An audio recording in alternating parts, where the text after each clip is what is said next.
We asked Nico, a HDR student, about his experience on the day that he decided to submit his manuscript to a publisher.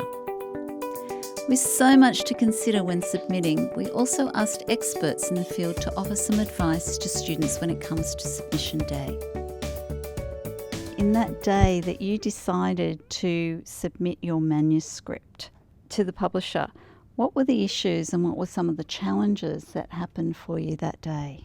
There were quite a few that day. That was during Corona times, so it was pretty much, I was one of the only ones in the office, and I sent the last draft that I had to my supervisor and just said, okay, I want to come in at 9 in the morning and just work in those last changes that he suggested, and then submit to the journal that we had chosen, because it was actually the day of the deadline. So the first thing to do before you kick off your submission is to check the websites of any journals that you're going to submit to.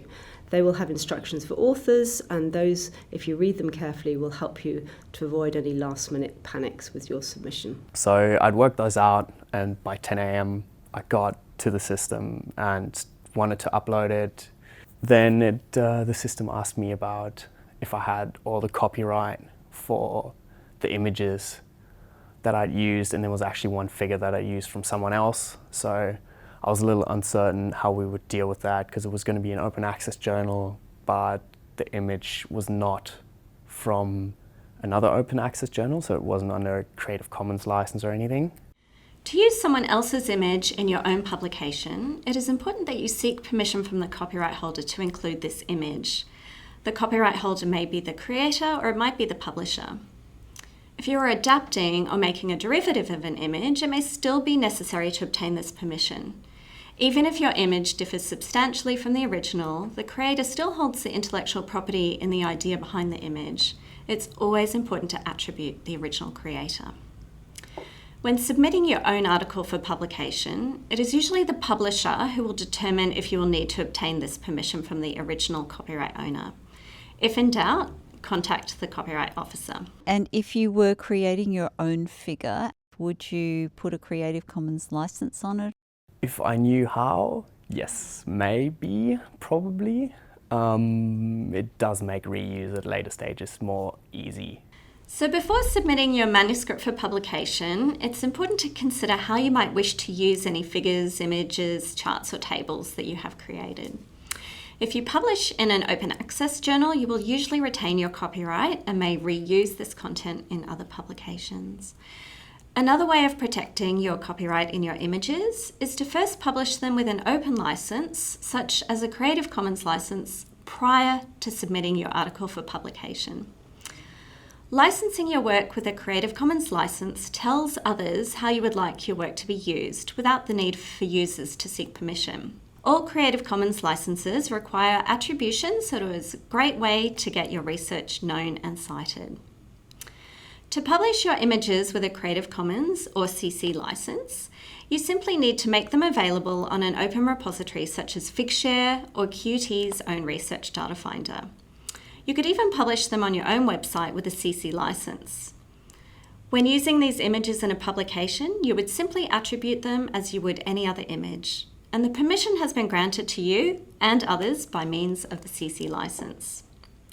This means that the copyright in your images is still retained by you, even if the copyright in the text is transferred to the publisher, and you can safely use your images for any future purposes.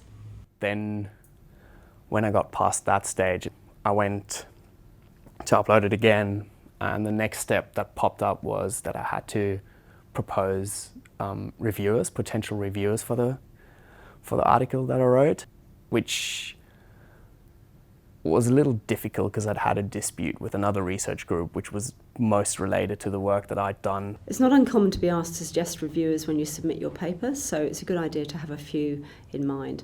Generally, your supervisor or your colleagues will have an idea of who else is working in the field, and those are people that you may well start with. It's important, though, not to suggest people that you might have a conflict of interest with. So, for example, people that you have a close collaboration with, people who work in the same institution, or somebody you have a personal relationship. That's obviously not appropriate as a reviewer. But I didn't know anyone else who was close enough to the topic to propose them as reviewers. So I just went through the short list of the journal, just I don't know how many 100 people, just looked for keywords, made a short list of 5 to 10 people I thought were suitable, sent that to my supervisor, asked if he knew anyone. That took most of my early afternoon, just getting that back and forth through email as well. It's also fine to suggest names of people you don't want to review your paper, but bear in mind the editor may choose to use them anyway. It's entirely up to the editor who they decide will review the paper. If you're really stuck, look at the names of the authors of papers that you've cited within your paper itself. That may well give you a good idea of who to suggest. The next stage was asking me to upload my cover letter to the editor. And I'd never written one before in my life, so I was a little concerned. Cover letters are important and they're part of the screening process alongside the abstract in the initial stage of the paper being screened. So you should write both your cover letter and your abstract carefully. And if you do that, the editor will be able to decide pretty quickly whether or not the paper is appropriate for the journal. So I went online and I looked for a template and like some guides on how to write a cover letter, what has to be in there, what shouldn't be in there, how to write it, drafted one up. So what are the key parts of a cover letter? So make sure you've got the title of your paper in there. That seems obvious, but people forget that. Make sure you've addressed it to the right editor, the right journal. Again, surprisingly enough, people do get that wrong, and that's not a great start to the submission process. Then put a concise summary of your paper in there. So don't rewrite the abstract, but put in what you think are the most important parts about the paper. So why is it important for that journal? Have you included any unusual methods that might be particularly of interest? And once you've done that, you need to add in anything that might not come up anywhere else in the submission process. So for example, do you have any conflicts of interest? Do you have any related papers that are either being submitted to that journal or to another journal that the editor needs to know of? And then just a polite sign-off. Main thing is keep it concise, keep it under one page, and that forms a really nice package with the abstract that the editor will use to screen your paper. And then by the end, that was around 4 or 5 o'clock. I was already so over it that I just submitted and was like, if there's any more changes, like, we'll just have to do them later because it's approaching the deadline and there's not much more time left. That was pretty much the day of me just wanting to submit early in the morning to by 5 o'clock I actually got it done. What happened once you got the reviewer comments back?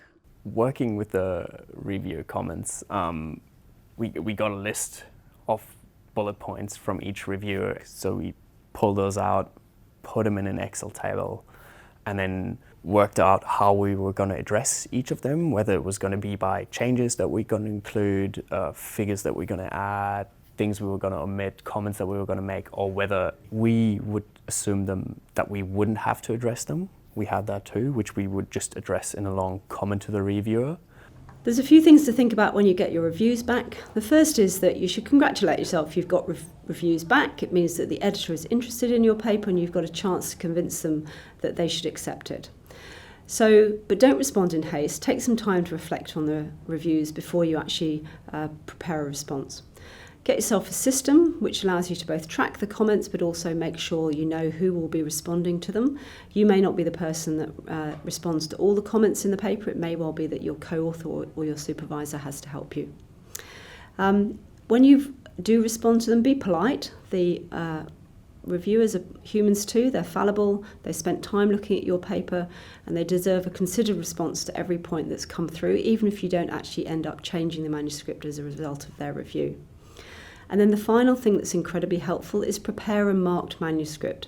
So have a manuscript in place that has all the changes in it that you make after the review process. You may not have to submit it to the journal, but some journals do ask for it. But at the very least, it's really helpful for you when you're reviewing your paper to see how much it's changed from the original version. So taking all this into account, Echo, what's the future hold in terms of your publications? I'm trying to go towards thesis by publication, and I'm just so getting each one in is a milestone. It's very unlikely that everything I submit will be accepted, but even if it gets rejected, I will get hopefully very detailed feedback that will make me then think about what I did wrong in this time around and how I can use that for the next one if I just have to make minor changes and can't submit it then somewhere else, which would be a more suitable conference, a more suitable journal, whether I'd have to do more experiments or more other things, and then I could just work with that. And if it gets accepted, it is a big milestone along the road to the thesis.